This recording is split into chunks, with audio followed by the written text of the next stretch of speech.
President Trump, no surprise here, continues to defend billionaire Elon Musk as he takes a sledgehammer to federal government agencies. Earlier this week, one White House official said Musk is serving as a, quote, special government employee.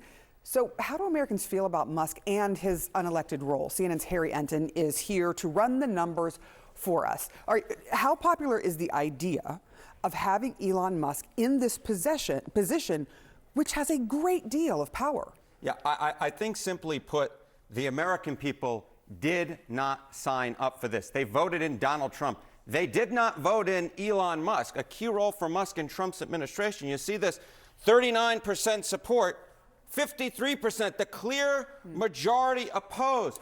They don't want this. The American people don't want this. No, no, no. Just 36% of independents support the idea of Elon Musk having a key role in the Trump administration. So the bottom line, when it comes to all of this and Elon Musk being everywhere, it seems, in the federal government, trying to trim down the federal deficit, the American folks, simply put, do not want Elon Musk having a key role in the Trump administration. Even though he has a very key role at this point.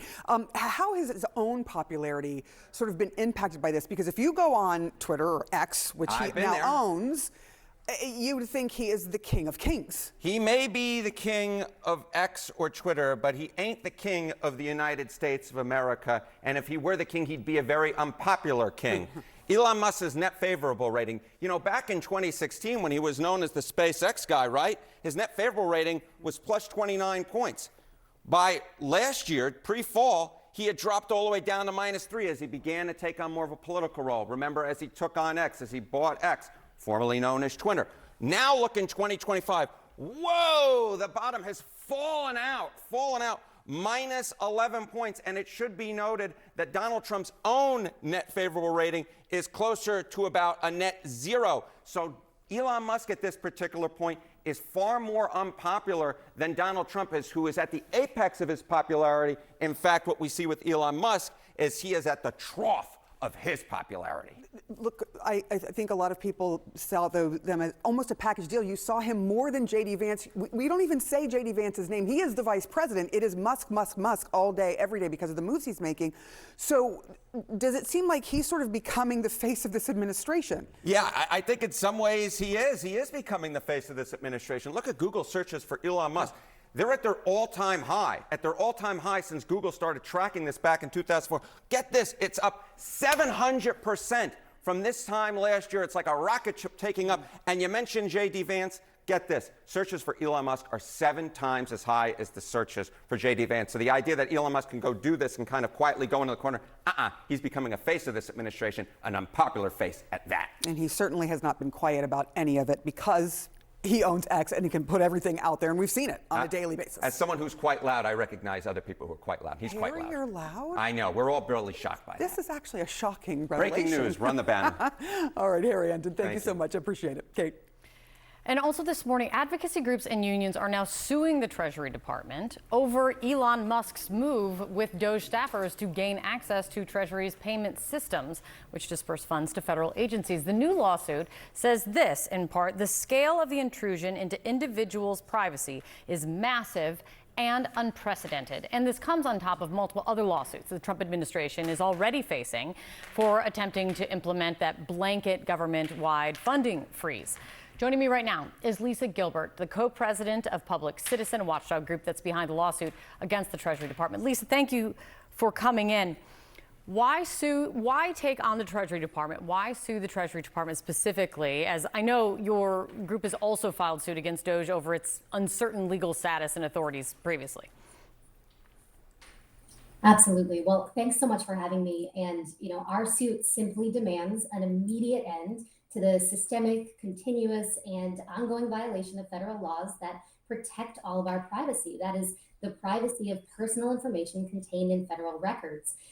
It's a big deal because the Treasury maintains sensitive personal and financial information of all of us, of millions of Americans, and there are laws in place to protect us. We are simply suing to put us back to regular order.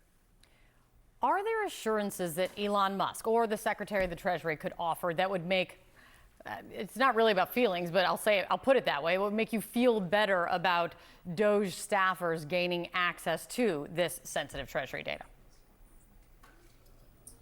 I don't think so. It's a great question, but Treasury is claiming that Tom Krause, CEO of Cloud Group, has read-only access, as if that is supposed to make us feel better. But it's a remarkable justification because read-only access is still illegal. The law bars access to individuals who lack a legitimate need for it.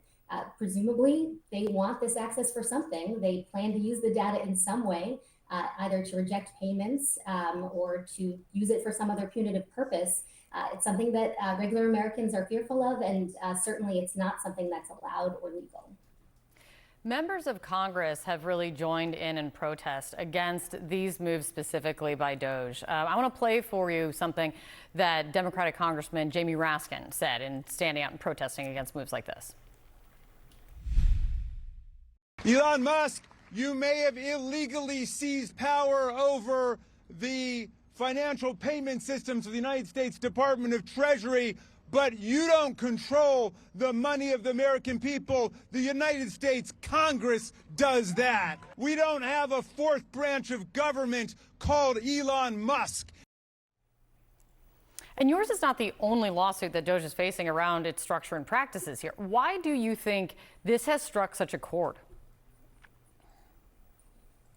I mean, this is such a huge amount of information and data. What Treasury does is send out $6 trillion in annual payments, Social Security and Medicare and veterans benefits and tax refunds.